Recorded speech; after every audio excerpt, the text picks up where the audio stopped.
ama sa penin loite ho video tha thusim tha na ngai no mana vet no ma hele description an avela chun channel link ni kan pi ding hin sten ye ho ana lut en lang subscribe bolo line hila subscribe ana bol chun video tha na mu jing ding hi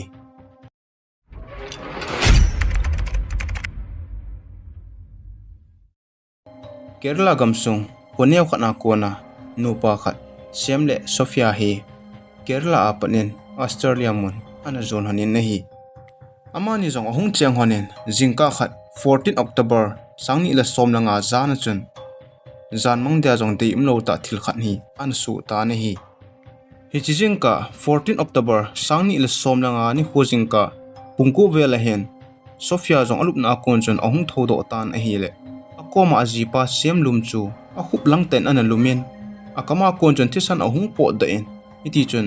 ata sa chu a khoyin a hi le athisa anahita ichi amu do phan chun aman jong alai lunga lum achapa kumgu vel chu aman jong ki pom da en hiti chun hichilai mun chun aso pinu le aloi ho kha jong he omen aman jong aso pinu le aloi nu chu phone call a bolen ina ding chun aku pai ta ne hi aso pinu le aloi nu ahung masang chun aman jong emergency medical team hi anako ta ne hi alangkhana aloi nu chu nurse a hi in ama chun athun thun ting le siam chu compression le CPR hi bolde anati en hiti chun aga na thei bangin hichilai mun chun an zonin chomkhat zo chun hichilai mun chu so pinu sonia chu to aloi nu chu in cho hlung han tan ahlun thun nan chun aloi nun jong compression le CPR chu bolde atin a hin la a bol thei ta po ne hi aloi nu jong chun sem chu ipiti thi aham tien ave in a hin la a thi dan chu a he do thei po ne hi sem achapa kumgum bel chun gala kon chun apa cha ven hiti chun thi be chan adingin ne hi phana che chen minute som la minute thum zo kon to ko le minute som ni le segi vela hen emergency team ko ho chu ahung thlung tawi ne hi medical team ho jong hichlai mun ahlun thlun wa chun sem chu a heart beat chu le ata sa temperature chu 27.7 degrees Celsius a hen normal adinga 10 degree in bo a hlomi ne hi medical team honjong CPR apply abol ki novin a hin la siam a hin ho hu do ading chu ha sa hle jeng tan a hi thei tapon hi cha chun siam a hin ho chu ana be ta ne hi hi cha a sei na wa chun siam chu zan chun heart attack in a pha in hi che heart attack nga ko na chu thi a he tin a sei yu ne hi hi chin hla alu masang wa chun imcha buina ompon a normal the jengin a hin la jingka a hetia siam athi jeng chu achapa kumgup chu to azinu chu ahlahon asle jeng honin alunghon jong anahle jeng honin amani dinga hichini khu chu I chana thu ha ding hitam aha asle jeng ne hi ahin la loite ho siam hi kum som thumle kum thumbo ahin lai jen hi chi heart attack na pha ding chu alin anya hi jong le kum floma dinga chu ta san be lo chu hi in chomkha zo chun forensic ho hungovin hichilai muna siam chu alim hi ala do oven alangkhana police on jong hichi in sunga siam athi na the aki tha na the thiloi a holwin a hinla ga ango the thil chu amu povin a he do povin ne hi alangkhana siam anule apa chu Kerala hi en anule apa chun achapa hon siam athi jeng ding chu ata san hon pon itijan phone call khan hi ahung tan amanin jong apik honin a hele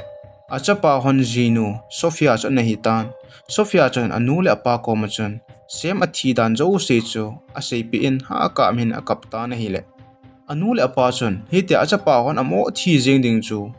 ata san mong hon pon amani jong thlasit ta chun akap jeng hon ta ne hi sem chu athi a hi ta ji chun athi sa ata sa chu agam sung a in chan tha thung te di atiwin ama honjong alam pi ding ha hin gon pe wen hiti chun ajinu Sophia le achapa pum chun Kerala langmun zone hin a hin thot do ta wi ne hi sem athi na chunga hin ajinu Sophia le achapa ding chun Kerala a hon $30,000 in ki thopi na ani wi ne hi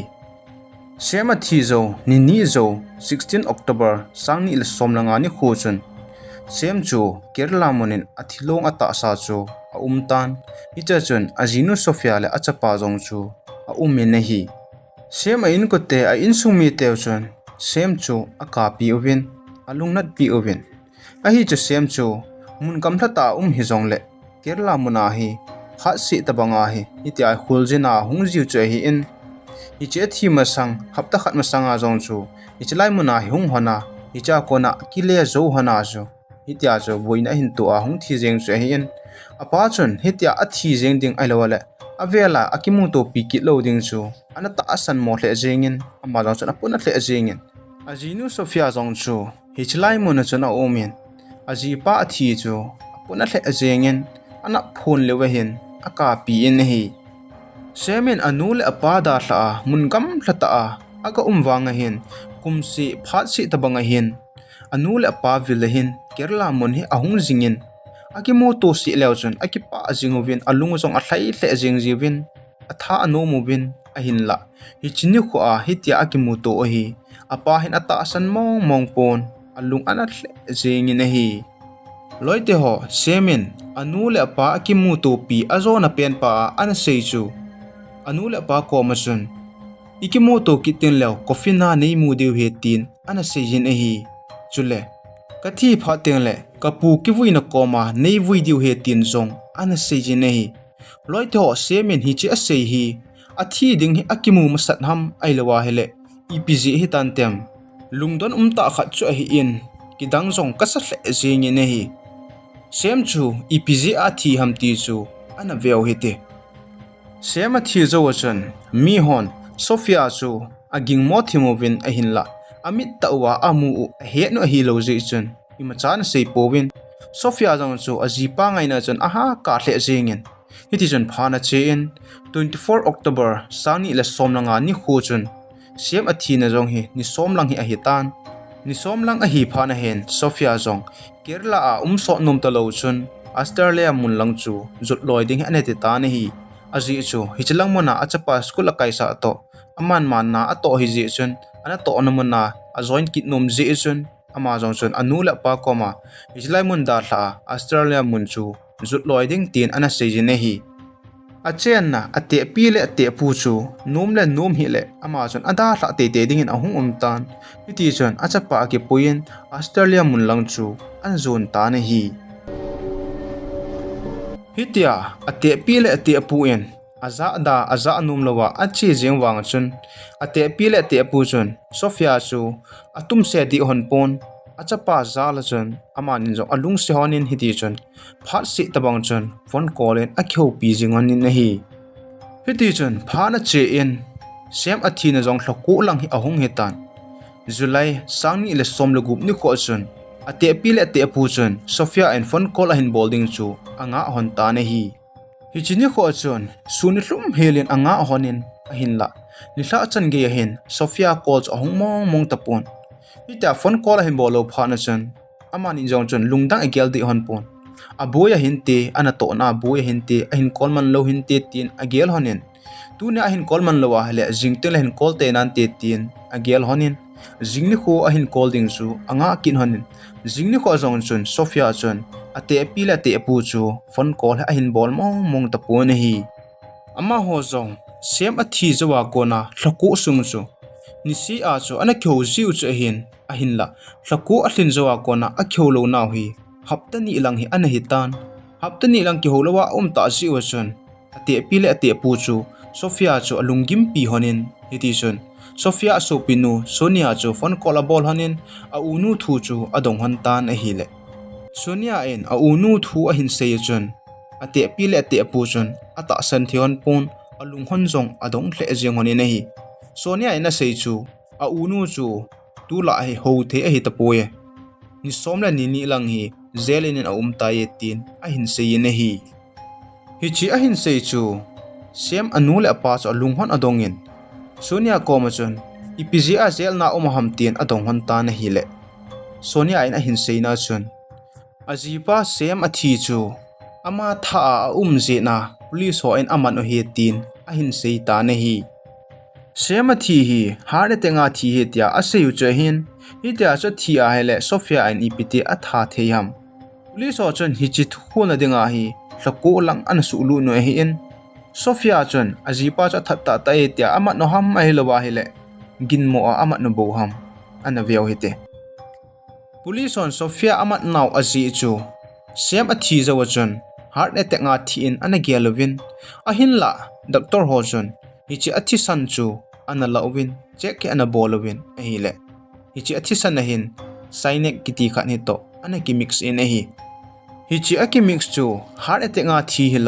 lo hu a thi a hin chule clonazepam kiti lo khat zong hi ana ki mix tha kin in a hi hi chi lo hi I mut so na a hlo a to kha a hin lo ni ata sa sunga khoma hi zi chun hi chi lowa kon chun ana thi in hi chi a thi chu plan ki gonga lowa ki thatin a gelowin ama sa pe na chun Sophia cha ging mo ovin ana manu win hi Australia police so hi gamdanga to akibang powin hi chlai muna hoin thil a het chet lowa le mi cha mo khoi lo chu hin ama hon jong Sophia ama diu ma sanga chun tim mi zan ham hi akiso ovin team khat chun achi awan zo se a ve hli ovin team khat chun a call details a ki hopi zo se chana ve ki novin team khat chun benga asum man hen lang thil zo se chu ana ve su ke win iti chun hapta la lovin a hla hi ana la ovin a zo na hin hlaku zo hin ana manu win hi siama thi zo hlaku sunga Sophia akichip na chu ana ve lew hen sem a thi hlanga zo wa chun Sophia in zong semin anik cho agari akar chu midang mini an koyin bank account khan hani ki hanin hichi account chun sem account a sum zo se chu transfer hi anaki bole na hi hichi jawa kon chun police so ave sui ho chun ave na wa chun Sophia hi pasal khan hi to ki mutu jingin aki hlon jingin hichi pasal pa to pa ho ai lo le restaurant hoi lai ham hen aki mutu ji honin iti chun pha na che chen a zo na hin Ichlai vela ma mi a he a lo zi asun ama ni zong chu akilung set akingai akichiang bang hin ahung hon ta ne hi police on zong Sophia a chan le thilbol zo se chu ave do uvin asut to uvin hi le ama sa pena sem agari midang mina akoi chule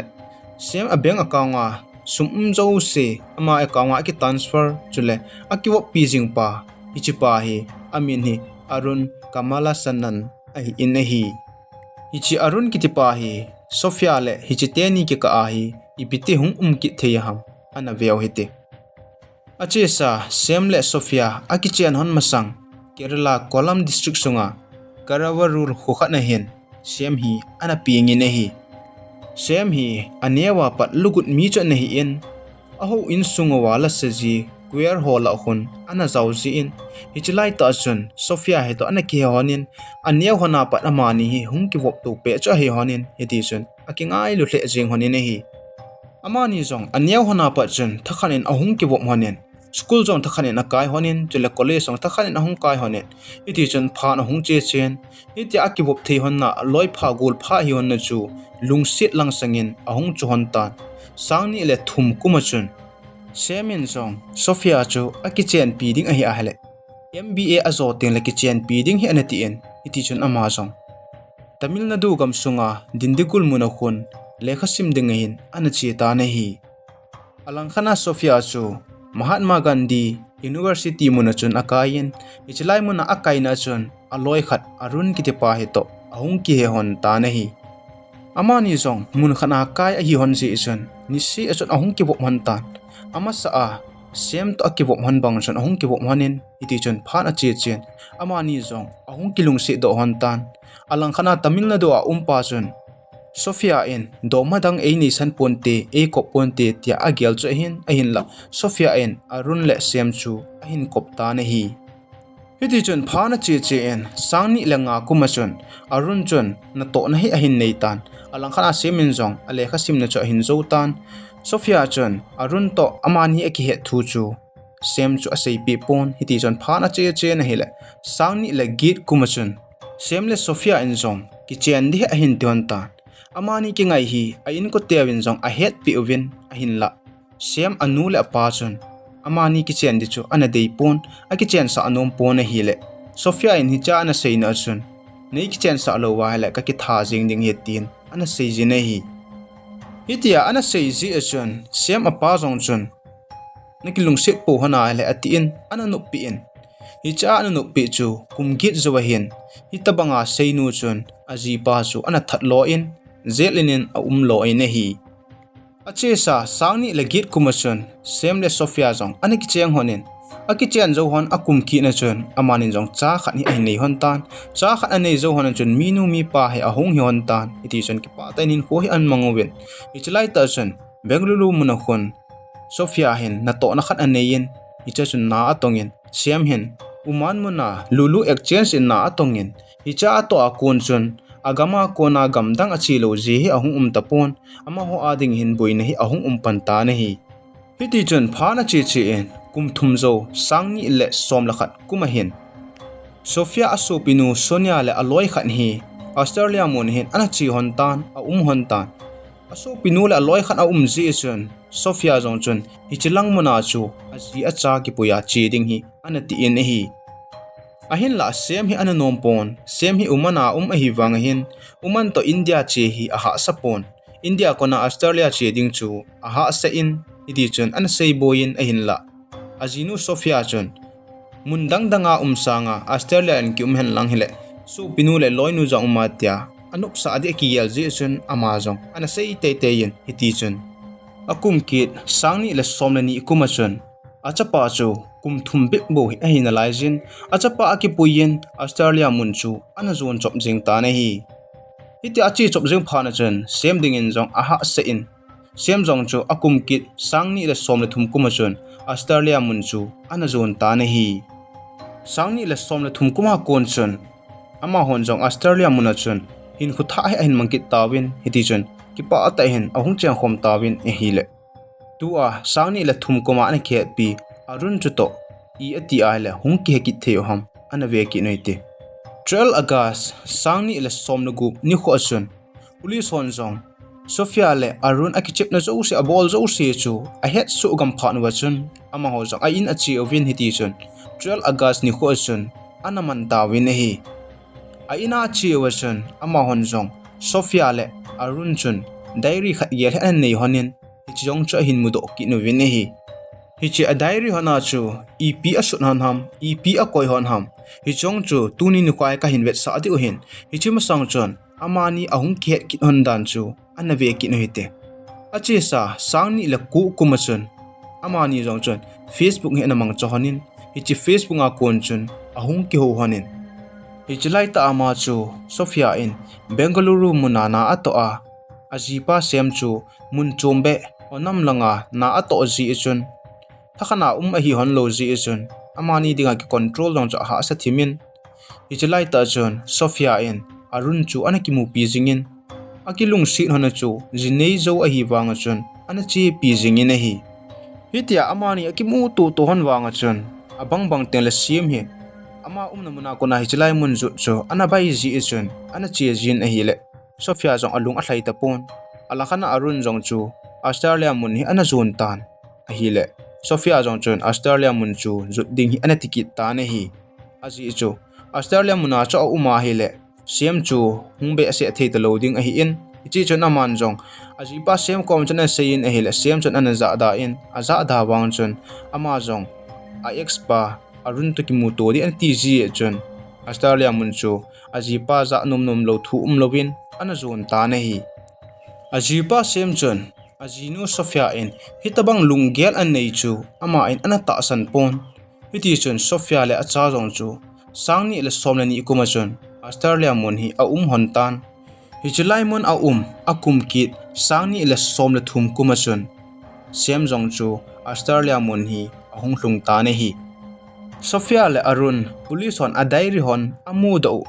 Arun diary a anaki sun 7 July sangni le somle thum kuma anaki ji chu meet my love for first time in Melbourne after 7 months anaki ti in hi hichi thuki sun hi Australia muna akimu to zo hona ki sun cha hi in hiti cha hi thia hele India laya jong chu phat si a anaki mu to jing hon chu anahi in hi Australia muna shem le Arun le Sophia chu ahung ki so to tawin hichi Sophia le Arun athugu hon chu hapta khat hapta ni chu ki sel nan te hi jong le phar khat ten le hung so do tho dinga hi in hiti chun phana chi in azona chun sem jong chun ajinu to Arun chu chan hon chu ahin he do ta ne hi semin agel na chun anewa pat ahin kiwop pi aloi phapen alung sit penin hitabanga ahin bol chu amazon alung ahang hle jingin ahin la hi chi a het do chun ana ngai damin khatwei chan si ana piki ne ne hi semjong a thi masang thlathum masang a hin lebor muna khun garia to pe na hin pasal mel khelo khat ni hin etek ahung bolin na hi hijipa chun sem chu tha jing ding chemcha sutli jing ding ana ti che hin ahin la sem chu ana ki ven ji chun aha ki su kha pon hijipa salpa dong chu ama do diu pha na chun ana zamin sem wang chun ana del te te ta pon na hi hijipa chu koi ham ti a het do naw chu police on jong sem a thi zo chun investigation ahin bol na wa hin arun ahin man da on arun amat do pha na chun pha che so e pi ha thilo se chu ahin holwin a hi le arun hen Mercedes Benz munakon na atongin police on jong arun amat do pha na chun ama hon jong sem a thi zawa allocation chu ave to le le ovin a hi le khat veini hla a lebon muna sem etek ga bol pa chu arun a hi dan chu ahin he do ta wi ne hi hichini hla a sem etek ga bol pa chu sem chun ama chu koi a hi lo chu hele he hi le police o kom chun report ka pihan lang hele police o chun ahin hul do theu che hi in ahin la ama chun police o koma jong ana sei lo ji chun hiti chun ana thip changin hiti chun pha na che chi en ajinu le amani ki ka jong boi na hi lungkinu mo na hi ahung jeng tan sem jong khat ve anu la pa kom ana chi akile ki dinga chun tuai ki mu to ki ten law kofina nei mu deu hi ta ye tin ana seyin a hi hiti chun pha na che che en 14 October sangni la somlanga ni khujing ka chu sem ajinu Sophia le arun ji achun sem chun jingka ni so chu amu tapo ne hi hichini hla 13 October ni zana chun Sophia chun arun chu a in mun khana chun a selen zana hin sem in ahung hlungtan in ahung thlun chun aman jong thei tui khatne halin he chun lo hi a hla en hi chu don sa tan a hi le sem chu a i mu so in a i mu tan ko heloin a ki jam tan hita ko helowa a pha na chun arun jong ahung po den arun chun lo khat hi a hal ki nin hi chu lo chu thei tuin a halin by force in a don sa ki tan a hi le asunga lo ni a hi ta ji chun sem chun ana tho zo ta pon hi ti chun ana thi pai pai ta ne hi hiti chun pha na chi en Sophia le arun akimat zo 29 January sangni le som legi ni kho chun Sophia le arun kama kon chun thil khat ni ahung pot ki ta ne hi ichi chu sem atha ni hla hona chu arun chu in pam langa ki sel hi en sem chu zan kon to som langa hi in hung hlunga hi in ahung thuna chun Sophia chun i mut su na lo hi anane sen ana don sa in a hi le ichi an don sa pha na chun a i mutan ko helowa pha na chun arun chu chi en arun chun ichi lo khat ma chu thei tui ta halin force chun an don sa kin hanin a hi le icha na don sa chu arun chu na thi pai pai a hi tan ichi a thi lo na a tha lo na ji chu arun in sei na chun Sophia he kalung sit wal ka dei wal jing na ka chan na dinga ka bol he etin a sei jin na hi Sophia in a sei na achun sem chu kalung sit na hi in ichini hla azong chu a i mut su na ding mai maya i mut su na lo chu kana ni sa kana don sa a hi in a hin la arun chu ahung lu nin arunin lo dang ahung don sa in hicha chu hu do de kana tin a hin la ko hu do man ta puye athitaye arun atha he tin a sejin ha ka in ut sunga chun akap ta na hi hichi jo chun ko na hon song Sophia le arun a diary chu ala da hon tan ama hon jong hichi ki sun ho chu English and translate a bolovin ku na chun simtla na a hin nei tawin Sophia diary a kuna arun dinga anaki sun khat chu I am waiting for you I wish to sleep in your arms I want to be yours but you are not mine miss you a lot dear hug me tight hold me near I am here for you why I make with rock hard why I am so cunning why I am so queer you make me do bad things why you make me bad I feel like running and coming close to you, but my heart is helpless. Hi choi to chom hitale 18 July sangni la som le thum kuma anaji khachu. Planning is always needed in what we do, and then an idea without a plan is no more than a dream. Hi chi aji na hi sangni la som le thum kum cha hi tan hi ti cha hi a hele sangni la som le thum kuma kona sem thading lungel ana nei chu a hi ta na hi chule arun diary akona kimudo kit khachu It may take thousands of books to describe how much I love you. It took a long time to gather the strength to let her know about my love and how much I love. I am afraid how much more days I need to live in pain without her. Yes, I risk near her, a promise to be there wherever you go. She is best match for me in all ways. I am sure that one day she will be mine, this life or next. Hichan gaya Ajipa hetlawa dongma ania lungsit ania. Ajipa cha deilawa alungsit ta alo jongle ki hen pi hen lang hile jing ding hin. Ahin la atha tho tho chu. Nang lunggela ipi umem komenan hin seidingin kahin teme. Sophia aloipa arun jong chu jinei chani khat na hi in. Aji acha te chu Kerala munina omen. Aji acha te no hi chi thu a he nu wachun ama hon jong. Thlat do ding a tiwin Ajipa cha ongol thime tin ana sewin a hin la. Ana num powin na hi. Chule Sophia jong zel loading a hi in a hin la. Hi chi ong po do na ding bil jong chu akat pi uwin. Zelin hi a sa uvin a hi. You will not see your son grow up, and your elderly parents may not survive your sentence. Ama hon asay na wachun sem chu Sophia la arun gi thu hana plan agon hana atha hi ativin hiti chun 16 August sangni ila som legit ni kho chun hichite ni thu chu hol chai a hetan arun chu zel na kum som ni la kumli umdingen atep pi ubin kum som ni ka chu ichib ama hung po do na thei apply hi abol theilo ding ubin asay win a hi chule Sophia chu kum som ni la kum ni hi zela umdingin asay win kum som la kum git ka a hi hichilai zel na kona ala ado theilo ding win asay ki no win a hi chu arun chu kum som ni la kum sigi hi zel na tang dina ana sei we hin ahin la kum som ni la kum sigi chu nan nim sa win kum som ni la kum li hi ana tep pi win hi zel in sunga kum tampi ding chu koidinga hi boyam iti a hele Sophia adinga hi boya hi en aboi na chu Sophia en sem to cha khan he nei honen hi che acha chu kun ave ding ham iti hi je chun Sophia en jong acha chu aso pinu sonia kom chun akoyen alangkhana sem anu la pawang chu akipa po na hi Sophia achapa jong tu a hin kumsom la kumsigi a hetan aman jong apa athi hi a hetan chule anu jong zel na a hi chu a he in ni si tabanga hin Kerala sem apa apile apu chu to video call hin akyo jingo win hi Australia munna police hon asay na wachun Sophia chu zel na kona hung podo tengle Australia gamsunga chu the a hin la hichlai gama konas India khatwei ahunga hele kinung le thei da loading chu hi en alangkhana arun wang chu zelena pat apo do phan ahung thlin teng ahung po do teng chule Australia muna den thei loading apet pe na India lang ahin jut paijing dingin asai juwin a hi aji chu ani hona ahung po do hon teng Australia muna hi a khom thei hon lo na dinga a bol chu a hi in a hi Sophia le sem akisen hon chu sem chun hitan geya thil asu ding hi anagel pha loading chu hi in ahin la Sophia wang chun hichan ge thil hi anasu do in a hi sem a thi zawa alung chunga ajinu Sophia akadan le athasit dan ho chu ga velvet leo chun nupa khat dinga chu phan hi chan achen khom zawa